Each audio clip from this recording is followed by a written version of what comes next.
সরকার যদি খুব একদম নগ্নভাবে হস্তক্ষেপ না করে তাহলে এই নির্বাচনে প্রতিদ্বন্দ্বিতা হওয়ারই কোনো জায়গা নেই। কিন্তু যে ধরনের সিমটম আমাদের সামনে উপস্থিত হচ্ছে একের পর এক, সেখানে নগ্ন, অর্ধনগ্ন কিংবা উন্মুক্ত ভাবে সুযোগ দেওয়া, এই জায়গা থেকে আপনার কি কোনো ধরনের আশঙ্কা আছে যে সিমটম গুলো আমাদের সামনে আমার আসছে? আশঙ্কা আছে, আমার ব্যক্তিগতভাবে আশঙ্কা আছে যে সরকার হস্তক্ষেপ করবে এবং সরকার চেষ্টা করবে নির্বাচনকে প্রভাবিত করার। যে গণভোট জিনিসটা এবারও সেই হাস্যকর বিষয়তেই পরিণত করা হবে, এবং কি বলে যে গণভোটে হ্যাঁ ভোট জয়যুক্ত হবে, এটি মোটামুটি নিশ্চিত। আমাদের যাচ্ছে প্রিয় দর্শক, মানচিত্রে নিয়মিত আয়োজন কথোপকথনে। নির্বাচনের এক মাসেরও কম সময় বাকি রয়েছে, কিন্তু তার আগেই নির্বাচন নিয়ে নানান ধরনের তুহুলুকি কাণ্ড ঘটছে। একদিকে জামাত এনসিপির পক্ষ থেকে লেভেল প্লেইং ফিল্ড নেই এমন অভিযোগ করা হচ্ছে, আবার অন্যদিকে আমরা দেখতে পাচ্ছি যে সরকারের পক্ষ থেকে কোনো কোনো বিশেষ রাজনৈতিক দলের পক্ষে প্রচারণা চালানো হচ্ছে। এমনকি গণভোটের ব্যালট পেপার এক মাস আগে কেন জেলা প্রশাসকের ট্রেজারিতে চলে যাচ্ছে তা নিয়েও প্রশ্ন উঠছে। পোস্টাল ব্যালট পেপার কোথাও কোথাও পাওয়া যাচ্ছে। আসলে এটি কি নির্বাচন হতে যাচ্ছে নাকি অন্য কিছু ঘটছে? এসব বিষয় নিয়ে আমরা কথা বলবো। এই বিষয়ে আলোচনার জন্য আমাদের সঙ্গে যুক্ত রয়েছে সিনিয়র সাংবাদিক জয় মামুন। জয় মামুন, আপনাকে স্বাগত জানাচ্ছি আমাদের অনুষ্ঠানে। অনেক ধন্যবাদ। বলছিলাম, এই নির্বাচন নিয়ে তো নানান ধরনের সংশয় সন্দেহ রয়েছে, যদিও প্রধান উপদেষ্টা প্রেস সচিব মিস্টার শফিক আলম বলেছেন নির্বাচন নিয়ে সন্দেহ সংশয় যারা প্রকাশ করছেন তাদেরকে নজরদারিতে রাখা হচ্ছে। মানে এটাও এক ধরনের হুমকি আমরা মনে করি। তো আমি একটি বিষয় আপনার দৃষ্টি প্রথমে আকর্ষণ করি। সরকারের খোদ প্রধান উপদেষ্টা ডক্টর ইউনূস, তিনি মঙ্গলবার রাজধানীতে একটি 5 তারকা হোটেলে অনুষ্ঠিত দক্ষিণ এশীয় সম্মেলন, শিক্ষা বিষয়ক একটি সম্মেলনে মন্তব্য করেছেন, তরুণদের একটি দল রয়েছে, তাদের অনেকেই জিতে আসবে নিশ্চিতভাবে, এটি তিনি আশা করেন। নিশ্চিতভাবে আবার তিনি আশা করেন, এটাও কি নির্বাচন বিধি লঙ্ঘনের মধ্যে পড়ে না? নির্বাচন বিধি লঙ্ঘনের মধ্যে পড়ে কিনা সেটা নির্বাচন কমিশনই ভালো বলতে পারবে। কিন্তু আমার কাছে যেটি মনে হয় যে সরকার প্রধান হিসেবে তিনি যদি মনে করেন যে তিনি বাংলাদেশের সরকার প্রধান এবং সকল দল তার কাছে সমান, এবং নির্বাচনের প্রধান তার সরকারের অধীনে নির্বাচন পরিচালিত হবে, তিনি সেই সময়ের সরকার প্রধান, সেই হিসেবে তার যে নিরপেক্ষ ভূমিকা থাকা উচিত বা পক্ষপাতহীন ভূমিকা থাকা উচিত, সেটি এই কথার ভিতর দিয়ে, বা এই কথা শুধু না, এর আগের থেকে তিনি দায়িত্ব নেওয়ার পর থেকেই, এমনকি নির্বাচনের তফসিল ঘোষণার অনেক আগের থেকেই তিনি একটি শ্রেণীর, একটি গোষ্ঠীর প্রতিনিধিত্বশীল কথাবার্তা বলেন। তাদের প্রতিনিধি হিসেবে তিনি সরকারে এসছেন, কাদের প্রতিনিধি হিসেবে তিনি দায়িত্ব পালন করছেন, তিনি সেই কথা সবসময় বলে যাচ্ছেন, এবং তাতে খুব পরিষ্কারভাবে এটা দেশের মানুষের সকলের কাছেই প্রতীয়মান যে এনসিপি নামে যে দলটি গঠিত হয়েছে পরবর্তীকালে, সেই দলের যারা নেতৃবৃন্দ এবং সেই নেতৃবৃন্দ যারা 24 সালের জুলাইয়ের আন্দোলনের নেতৃত্বের জায়গায় ছিল, তাদের মাধ্যমেই তিনি ক্ষমতায় কি বলে আসীন হয়েছেন। এবং তিনি তিনি তিনি সেই ঋণ শোধ করবার জন্যই কিনা আমি জানি না, তিনি তাদের প্রতি এক ধরনের কৃতজ্ঞতা বোধ করেন, এবং সবসময় তিনি মনে করেন যে এই ছেলে পেলে বা তরুণদের যে দল গঠিত হয়েছে সেই দল ভবিষ্যতে ভালো করবে। এবং আরেকটা কথা এখানে বলা দরকার যে তরুণদের নানা রকম জুলাই সনদ, জুলাই ইত্যাদি আমরা অনেক কিছু দেখেছি, গণভোটের ইস্যু, সবকিছু নিয়ে প্রফেসর ইউনূস বা তার সরকারের যে পরিমাণ আগ্রহ, তাতে মনে হয় না যে তিনি বাংলাদেশের সরকার প্রধান হিসেবে কোনো নিরপেক্ষ দায়িত্ব পালন করছেন। তিনি একটা মিশন নিয়ে নেমেছেন, সেই মিশনটা হচ্ছে যে তরুণদের দলকে যতটা সম্ভব এগিয়ে নেওয়া যায় সামনে। তো সরকার প্রধান হিসেবে তো সেটি হওয়ার কথা না। সরকার প্রধান হিসেবে তার দায়িত্ব হওয়া উচিত যে বাংলাদেশের জনগণ ভোট দিবে, নির্বাচন কমিশন সেই ভোট অনুষ্ঠান আয়োজন করবে, এবং তিনি বা তার সরকার নির্বাচন কমিশনকে সর্বতোভাবে সহায়তা করবে যাতে সাধারণ মানুষ নির্ভয়ে ভোট দিতে পারে এবং স্বাধীনভাবে তার ভোটটা দিতে পারে। কিন্তু আপনি একটা জিনিস দেখেন, আপনার প্রশ্নের উত্তরে হয়তো আমি একটু বেশি বলছি, যেমন গণভোট এবারের সাধারণ নির্বাচনের একটি অংশ। তো সেই গণভোটে তো হ্যাঁ এবং না দুটি অপশন রয়েছে, কিন্তু সরকার হ্যাঁ ভোটের পক্ষে প্রচারণা চালাচ্ছে। তো এখন সরকার কেন প্রচারণা চালাবে? সরকার তো এখানে প্রার্থী না। সরকার তো জনগণের উপরে ছেড়ে দিবে যে এখানে দুটো বিষয় আছে, একটা হ্যাঁ এবং একটা না। আপনি যদি হ্যাঁ ভোট দেন তাহলে এই হবে, যদি না ভোট দেন তাহলে এই হবে।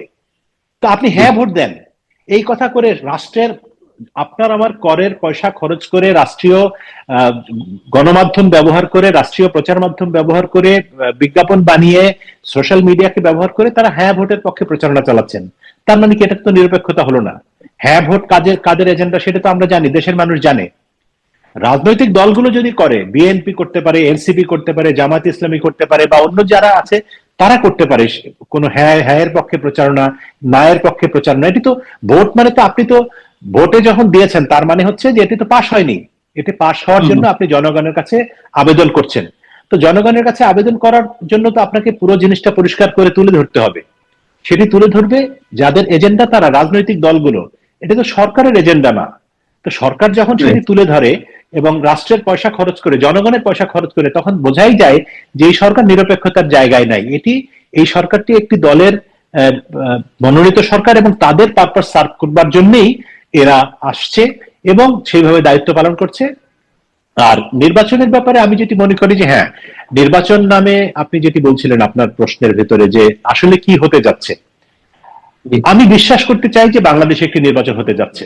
আমি আহ ব্যক্তিগতভাবে বা সাংবাদিক হিসেবে যেভাবেই আপনি বলেন না কেন, আমি মনে করি যে বাংলাদেশের একটি নির্বাচন প্রয়োজন এখন। কারণ আমরা দীর্ঘদিন ধরে একটা গণতন্ত্রহীনতার সংস্কৃতির ভিতরে পড়ে গেছি এবং এখন গণতন্ত্রের সঙ্গে তো আসলে শুধুমাত্র গণতন্ত্র একটি কোট আনকোট শব্দ না, এটা একটি একটি শাসন ব্যবস্থা।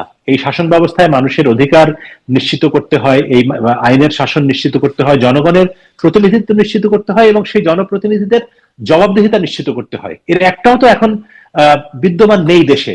তো সেই জায়গা থেকে আমরা যদি একটা নির্বাচনী প্রক্রিয়ার ভিতর দিয়ে একটা নির্বাচিত সরকার প্রতিষ্ঠা করতে পারি বাংলাদেশের জনগণ, তাহলে পুরোটা না হলেও কিছুটা হলেও জবাবদিহিতার জায়গা তৈরি হবে, কিছুটা হলেও জনগণের প্রতিনিধিত্ব তৈরি হবে, কিছুটা হলেও আইনের শাসন তৈরি হবে।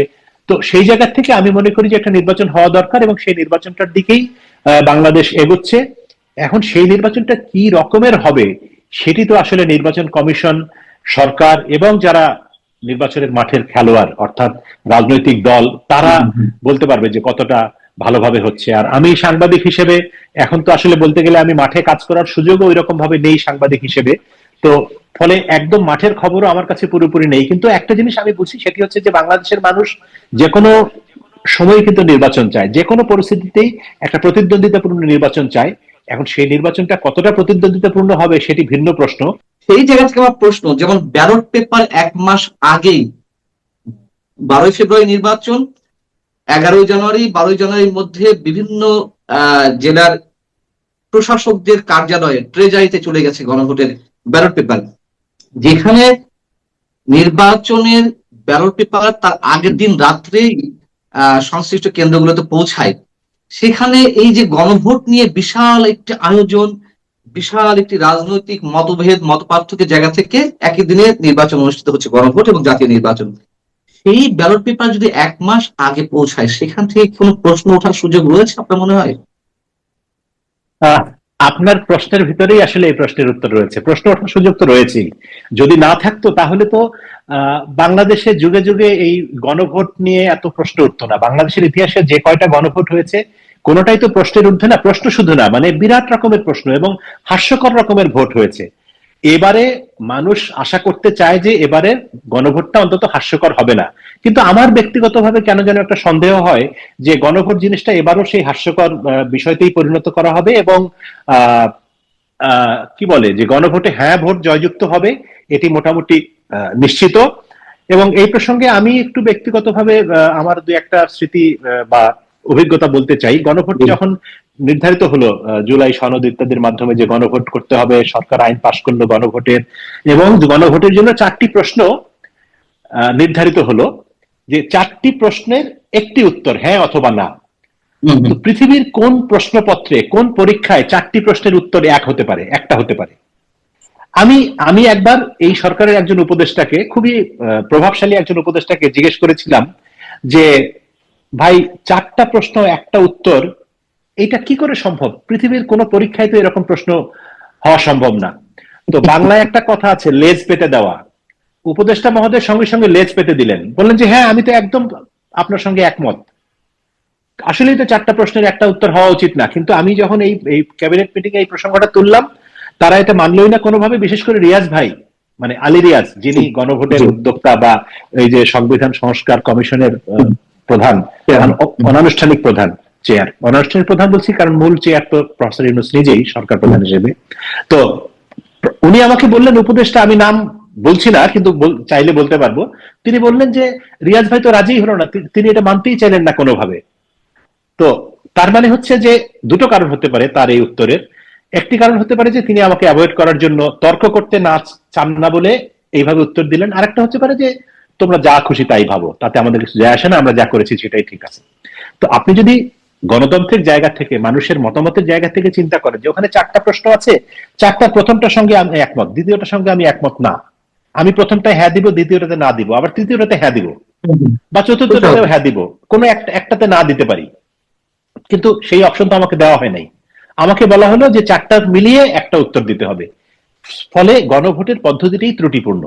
এখন সরকার চাচ্ছে যে গণভোটের মাধ্যমে এই জিনিসটাকে পাশ করিয়ে আনতে হবে, এবং সেই উদ্দেশ্যেই মোটামুটি যত আয়োজন, এই আপনি ব্যালট পেপার পাঠানো বলেন ইত্যাদি। এবং আমার কাছেও মনে হয় কি যে নির্বাচনের প্রধান স্টেক হোল্ডার যারা, আপনি যদি বিএনপির কথাই বলেন বা জামায়াতও, কিছুটা জামায়াত তো হ্যাঁ এর পক্ষে জোরালো ভাবে অবস্থান নিয়েছে, কিন্তু বিএনপি হ্যাঁ এর পক্ষে অতটা জোরালো অবস্থান নেয়নি। বিএনপি, আমি জানি না, আমার ধারণা যে বিএনপি মনে করে যে আমাদের ছোটবেলায় গ্রামের মানুষের কিছু প্রবাদ জাতীয় কথা শোনা যায় না? তো একটা কথা আমি ছোটবেলায় শুনেছি, সেটা হচ্ছে যে যার ধরতাম না হাতে তার ধরি পায়ে, যাতে বর্ষার 6 মাস যায়, বা এরকম একটা বাজে সময়। তো এখন বিএনপি হচ্ছে সেই অবস্থা যে যার ধরবে না হাতে তাকেও এখন পায়ে ধরতে হচ্ছে, যাতে এই কোনোভাবে এই সময়টা যায়, মানে নির্বাচনটা হয়ে যায়। নির্বাচন হওয়ার পরে তো তারা ধরেই নিচ্ছে, বিএনপি ধরেই নিয়েছে যে তারা ক্ষমতায় আসবে, এবং তারপরে তারা তাদের মতো করে রাষ্ট্র পরিচালনা করবে, রাষ্ট্র পরিচালনার মূলনীতি ঠিক করবে। তো গণভোট নিয়ে তাদের খুব একটা উৎসাহ নাই। এবং গণভোটে হ্যাঁ পাশ করলে সংবিধানের কোন অংশে সেটা অন্তর্ভুক্ত হবে, সংবিধানের মূলনীতি যদি পরিবর্তন করা যায়, তাহলে এমন কিছু তো নেই যেটা পরিবর্তন করা যাবে না। এবং এই সরকারের আমলেই তো আমরা গত 5ই আগস্ট থেকে গত 1.5 বছর ধরে তো শুনে আসছি যে সংবিধান দরকারই নাই, সংবিধান ছুঁড়ে ফেলে দেওয়া যায়, সংবিধান কোনো সংবিধানই না। তো সেই সংবিধানে আবার 2টা 3টা 4টা ধারা যোগ করা বা না করাতেই বা কি এমন যায় আসে? মানে এটি আমার মনে হয় যে বিএনপির লোকজন এরকম ভাবে চিন্তা করে, এবং বিএনপির কেন্দ্রীয় নেতৃবৃন্দ না হলেও সাধারণ পর্যায়ে আমাদের সঙ্গে যাদের আড্ডায়, আলোচনায়, বৈঠকে, গল্পে কথাবার্তা হয়, তারা জিনিসটাকে এইভাবেই দেখে যে ওইটা পরে দেখা যাবে, যা হয় হোক, আগে আমাদের নির্বাচনটা হওয়া দরকার, ক্ষমতা পরিবর্তন হলে তখন দেখা যাবে যে কে কিভাবে কি করবে না করবে। আমার ধারণা এটাই হচ্ছে এখন বিএনপি চায় যত সহজে, যত ঝামেলা মুক্ত ভাবে নির্বাচনের ভিতর দিয়ে বাংলাদেশ একটা পরিবর্তিত পরিস্থিতির মধ্যে একটা গণতান্ত্রিক শাসন ব্যবস্থায় প্রবেশ করতে পারে, সেটাই বোধহয় বিএনপির মূল চাওয়া।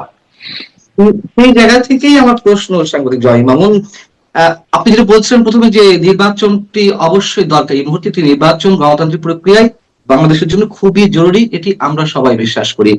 বিএনপি হয়তো সেটি বিশ্বাস করে, কিন্তু এই বিশ্বাস করার মধ্য দিয়ে কোনো ধরনের ফাঁদে বিএনপি পড়তে যাচ্ছে কিনা। এর আগে বিএনপি অনেকবার ফাঁদে পা দিয়েছে বর্তমান সরকারের বিভিন্ন কর্মকাণ্ডে, এটি অনেকেই উচ্চারণ করেন। এবং এই যে নির্বাচন তাড়াতাড়ি হয়ে যায়, তাড়াতাড়ি হওয়ার কারণে এর পেছনে অন্য কোন শক্তি ম্যাটিকুলাস ডিজাইন নতুন করে অ্যাপ্লাই করছে কিনা, যেমন এর মধ্যে আমরা যে বিষয়গুলো আলোচনা করলাম, ব্যালট পেপার আগে চলে যাওয়া, কিংবা খোদ সরকার প্রধান ডক্টর মোহাম্মদ ইউনূসের কোনো একটি বিশেষ দলকে সাপোর্ট করে আসে, এবং এখনো পর্যন্ত তফসিল ঘোষণার পরও তিনি সাপোর্ট করছেন পরোক্ষ কিংবা প্রত্যক্ষ ভাবে। তার মানে কি নির্বাচনের ফলাফল কোন কোন শক্তির কাছে আগে থেকেই নির্ধারিত? নির্বাচনের ফলাফল নির্ধারিত কিনা আমি জানি না, কিন্তু এই নির্বাচনের মাধ্যমে যে বাংলাদেশ পুরোপুরি একটা শান্তিপূর্ণ গণতান্ত্রিক রাষ্ট্রে পরিণত হয়ে যাবে, সেটি আমি মনে করি না। এই কারণে যে আপনি যেভাবেই বলেন না কেন, আমি কয়েকদিন আগে দেখছিলাম, আজকে কালকেই বোধ হয়, যে মির্জা ফখরুল ইসলাম সাহেবকে কোন একজন সাংবাদিক বন্ধু প্রশ্ন করছিলেন যে প্রধান দুটি দল এরকম এরকম করছে, তো উনি বললেন প্রধান দুটি দল মানে কোন দুটি? বলে যে বিএনপি এবং জামায়াত ইসলামী। তো মির্জা ফখরুল সাহেব বললেন যে আমি তো জামায়াত ইসলামীকে প্রধান দল মনে করি না, বাংলাদেশে প্রধান দুটি দল বলতে বাংলাদেশের মানুষ বিএনপি এবং আওয়ামী লীগকেই মিন করে। তো আপনি যদি একটু ইতিহাসের দিকে তাকান, আমরা যদি বাংলাদেশের নির্বাচনের ইতিহাসের দিকে তাকাই, বিএনপি এবং আওয়ামী লীগ এই দুটো দলের কোনো একটা নির্বাচনে অংশ নেয়নি, এবং সেই নির্বাচন মানুষের কাছে গ্রহণযোগ্য হয়েছে এমন ঘটনা স্বাধীনতা পরবর্তী বাংলাদেশে নেই। মানে 73 সালের নির্বাচনে তো আর বিএনপি ছিল না। তার পরবর্তী 79 সাল থেকে যখন জিয়াউর রহমানের সময় নির্বাচন হলো বাংলাদেশের দ্বিতীয় সংসদ নির্বাচন, তারপরে এরশাদ সাহেবের আমলের নির্বাচনগুলি আপনি যদি দেখেন 86 নির্বাচন, 88 নির্বাচন, কোনোটাই গ্রহণযোগ্য হয়নি। তারপরে এসে আপনি যখন এরশাদের পতনের পরে 90 পরবর্তী সময় বাংলাদেশের ইতিহাসে সবচেয়ে গ্রহণযোগ্য নির্বাচন হচ্ছে বিচারপতি শাহাবুদ্দিনের অস্থায়ী সরকারের অধীনে 91 সালের নির্বাচন, বিচারপতি হাবিবুর রহমানের অধীনে 1996 সালের তত্ত্বাবধায়ক সরকারের নির্বাচন, তারপরে 2001 সালের বিচারপতি লতিফুর রহমানের নির্বাচন, এবং 2008 সালে 111 পরবর্তী 111 সময় যে নির্বাচন।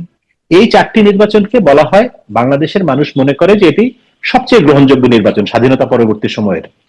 এর বাইরে অনেকগুলি 96 এর 15 ফেব্রুয়ারি একটি নির্বাচন হয়েছে, যে নির্বাচনে আওয়ামী লীগ অংশ নেয়নি। তারপরে 2008 এর পরে 2014, 2018, 2024 3টি নির্বাচন হয়েছে, যেটি আওয়ামী লীগ বা শেখ হাসিনার সরকারের অধীনে হয়েছে।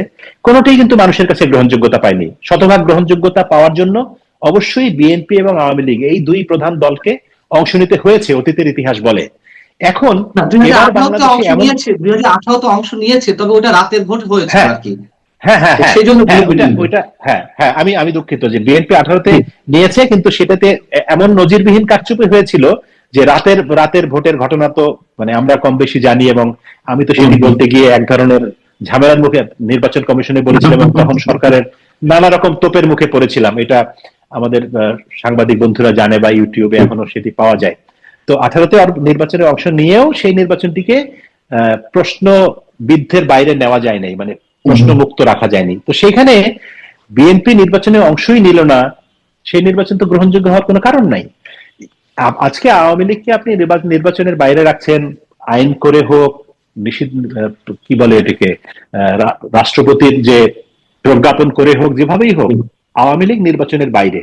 এবং আওয়ামী লীগ একটি বাংলাদেশের বড় রাজনৈতিক দল। স্বাধীনতা পরবর্তী সময়ে আজকে পর্যন্ত বাংলাদেশের রাজনৈতিক ইতিহাস, সরকার পরিচালনার ইতিহাস, মুক্তিযুদ্ধের ইতিহাস, যে কোনো ইতিহাস আপনি যদি পর্যালোচনা করতে যান, সেখানে আওয়ামী লীগকে বাদ দেবার কোনো সুযোগ নেই। তাদের নাম অবশ্যই নিতে হবে। আজকে আপনি তাকে ফ্যাসিস্ট বা যে নামেই আপনি ব্র্যাকেট বন্দি করে সাইডে রেখে দেন, তাতে তো ইতিহাস মুছে যাবে না, ইতিহাস বন্ধ হয়ে যাবে না। তো সেইখানে আওয়ামী লীগ যখন নির্বাচনে নেই, নৌকা মার্কার প্রার্থী, ব্যালট পেপারে যখন নৌকা মার্কা নেই, সেখান থেকে একটা বিরাট অংশের মানুষ নির্বাচনের প্রতি নিরুৎসাহিত হবে। এবং তাদের যে সমর্থক আছে, তারা তারা তারা তো নিশ্চয়ই, আওয়ামী লীগের লোকজন তো নিশ্চয়ই বিএনপি কে ভোট দিবে না, জামাতকে ভোট দিবে না, জাতীয় পার্টিকেও ভোট দিবে না।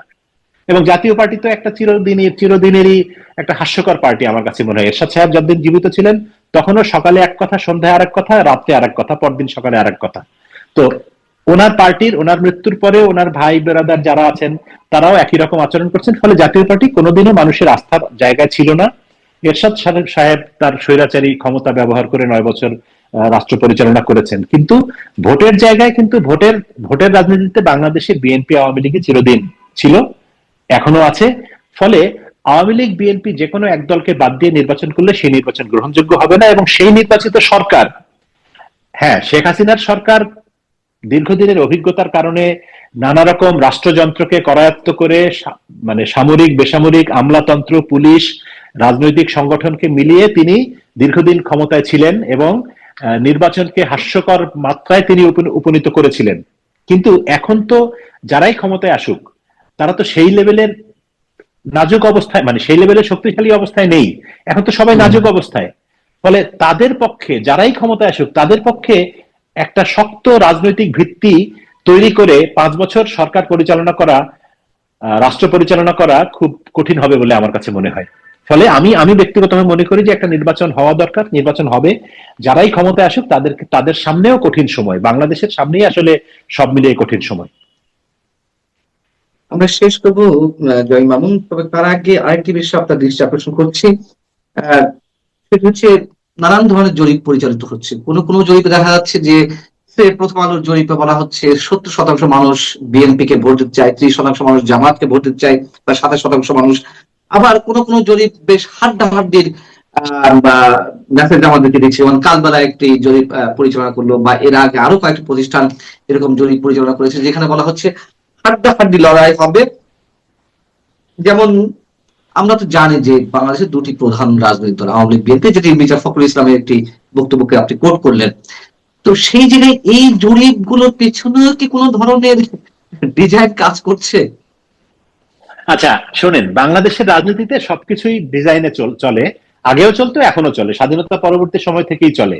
আওয়ামী লীগের আমলেও আমরা অনেক জরিপ দেখেছি এবং সেগুলিও এরকম হাস্যকর। ওই যে আমরা ছোটবেলায় পড়েছি সাংবাদিকতা পড়তে এসে যে মিথ্যা তিন রকম, লাই, ড্যাম লাই এবং স্ট্যাটিস্টিক্স। তো এখনকার পরিস্থিতিতে আমার মনে হয় লাই, ড্যাম লাই, স্ট্যাটিস্টিক্স এর সঙ্গে পরিসংখ্যান মানেই তো জরিপ, জরিপও এক ধরনের পরিসংখ্যান, এটাও ওই তিন রকম মিথ্যার মধ্যেই পড়ে। আপনাকে দেখতে হবে যে এই জরিপটা কারা পরিচালনা করছে, সেই লোকগুলির চেহারা কিরকম, তাদের ব্যাকগ্রাউন্ড কি, তারা কি উদ্দেশ্যে এটি পরিচালনা করছে। এটা দেখলেই আপনি বুঝে যাবেন যে জরিপের উদ্দেশ্য কি। এইসব জরিপের সঙ্গে বাস্তবতার কোনো সামান্যতম সম্পর্ক নেই। তারা এই জরিপ তুলে, জরিপের ফলাফল প্রকাশ করে একটা হাইপ তোলার চেষ্টা করে মিডিয়াতে এবং এখনকার সোশ্যাল মিডিয়াতে, যে মানুষ যাতে মনে করে যে আরে বিরাট কিছু হয়ে যাচ্ছে বাংলাদেশে, হাড্ডাহাড্ডি লড়াই হবে, হাড্ডাহাড্ডি এটা সেটা হবে। ঘোড়ার ডিম কিচ্ছু হবে না, কিছুই হবে না, কোনো হাড্ডাহাড্ডি লড়াই কিচ্ছু হবে না। কিন্তু বিএনপি বাংলাদেশে যদি যদি শোনেন পান্না, আমি একটা জিনিস বলি, নির্বাচন যদি সুষ্ঠুভাবে হয়, আমি বারবার বলছি, নির্বাচন যদি সুষ্ঠু হয়, অর্থাৎ মানুষ যদি ভোট দিতে যায়, যদি 50% মানুষও ভোট দেয় দেশের, যদি 60% মানুষও ভোট দেয়, বিএনপি নিরঙ্কুশ ভাবে জয়লাভ করবে। কারণ বিএনপির বিরুদ্ধে অনেক চাঁদাবাজির অভিযোগ, অনেক অপকর্মের অভিযোগ এগুলি আছে। 5ই আগস্ট পরবর্তী সময়ে তারা প্রচুর পয়সা কামাই করেছে, যে আমি শুনেছি এরকম যে আওয়ামী লীগ 15 বছরে যা করেনি বিএনপি 3 মাসে তা করেছে, বিএনপির কোন কোন নেতা বা কোন কোন ব্যক্তি, সেরকম নানা রকম অভিযোগ আছে। কিন্তু তারপরেও এন্ড অফ দ্য ডে মানুষকে তো মন্দের ভালো বেছে নিতে হয়। আপনার অপশন কি আছে? আপনি আওয়ামী লীগ বিএনপি থাকলে আওয়ামী লীগ অথবা বিএনপি, সবসময় এটা দেখে আসছি। এখন যেহেতু আওয়ামী লীগ নেই, এখন তো জামায়াত তো কোনোভাবেই বিএনপি আওয়ামী লীগের বিকল্প হতে পারে না, বিএনপির বিকল্প হতে পারে না। জামায়াত এই দেশের মানুষের কাছে কোনো ধরনের কোনো আস্থার জায়গায় নেই। এখন একটা কুতর্ক করে কিছু লোক, কিছু তথাকথিত পণ্ডিত মানুষ, যে বিভিন্ন বিশ্ববিদ্যালয়ের ছাত্র সংসদে ডাকসু, অমুক তমুক, ডাকসু, ইউকসু, কি কি এইসব জামাত, হ্যাঁ চাকসু বিপুল ভোট, রাকসু বিপুল ভোটে নির্বাচিত হয়েছে, জাতীয় নির্বাচনে তাই হবে। ভাই এটা তো শেখ হাসিনার অবদান। শেখ হাসিনা বিরাট ব্যবস্থা করে দিয়ে গিয়েছিল যাতে মাদ্রাসার ছেলেমেয়েরা চোখ বন্ধ করে, মানে মোটামুটি পরীক্ষা টরীক্ষা না দিয়েই বা সামান্য পরীক্ষা দিলেও ওই নম্বরের কারণে তারা বিশ্ববিদ্যালয়ে ভর্তি হয়ে যায়। আপনি ডাকসু নির্বাচনে দেখেন 22 জন প্রার্থী ছিল মাদ্রাসার ব্যাকগ্রাউন্ড। এই যে যারা এখন নির্বাচিত হয়েছে সব মাদ্রাসার ব্যাকগ্রাউন্ড। এরা কিভাবে ডাকসুতে এসছে? শেখ হাসিনা আইন করে দিয়েছিল যে বিশ্ববিদ্যালয়ের ভর্তির জন্য নিয়ম কানুন শিথিল, যে কারণে আপনার আমার ছেলেমেয়েরা ভর্তি হতে পারে না, মাদ্রাসার ছেলেমেয়েরা চলে আসে। সেই সুযোগে সকল বিশ্ববিদ্যালয়ে মাদ্রাসার ছেলেমেয়েরা করায়ত্ত করে নিয়েছে এবং শেখ হাসিনার তো সরকারের এগুলি দেখারও সময় ছিল না বা আগ্রহ হয়তো ছিল না। তাদের বিশ্ববিদ্যালয় প্রশাসন, সিন্ডিকেট সবকিছু এগুলি ওভারলুক করেছে এবং বিশ্ববিদ্যালয়গুলি মাদ্রাসার শিক্ষকদের মাধ্যমে জামাত শিবির করায়ত্ত করেছে। কিন্তু বাস্তবতা তো সেরকম না। বাংলাদেশের গ্রামে গঞ্জের মানুষকে তো জামাত শিবির দখল করতে পারে নাই। সেখানে এখনো বিএনপি আওয়ামী লীগের সেই রাজনীতি। আমি বাংলাদেশের বিভিন্ন জায়গায় গ্রামে ঘুরি, মানুষের সাথে কথা বলি, সারা জীবন সাংবাদিকতা করেছি, এখনো সাংবাদিকতা করি। মানুষ এসে আমার সাথে কথা বলতে চায়, জিজ্ঞেস করে, আমিও মানুষের সঙ্গে জিজ্ঞেস করি, সেটি ঢাকায় হোক যেখানেই হোক। আমি দেখি না কোথাও যে একদম হাড্ডাহাড্ডি লড়াই হয়ে যাচ্ছে, জামায়াত ইসলামী কালকে বাংলাদেশে মানে 130টা আসন নিয়ে বিরোধী দলে চলে যাচ্ছে। তাদের 30টা আসন পাওয়ার জন্যই লড়াই করতে হবে কঠিন ভাবে, যদি ছাড় না দেয় এবং সরকার যদি তাদেরকে অনুগ্রহ না করে। আর আমি বলতে চাচ্ছি যে বিএনপি নিজেও তো একটু বিপদের মধ্যে আছে, নানা রকম ঝামেলার মধ্যে আছে। তাদের দলের যে মূল শক্তি বেগম খালেদা জিয়া, তিনি প্রয়াত হয়েছেন অল্প কয়েকদিন হলো। তারেক রহমান দীর্ঘদিন দেশে ছিলেন না। দলের ভিতরে নানা রকম কোন্দল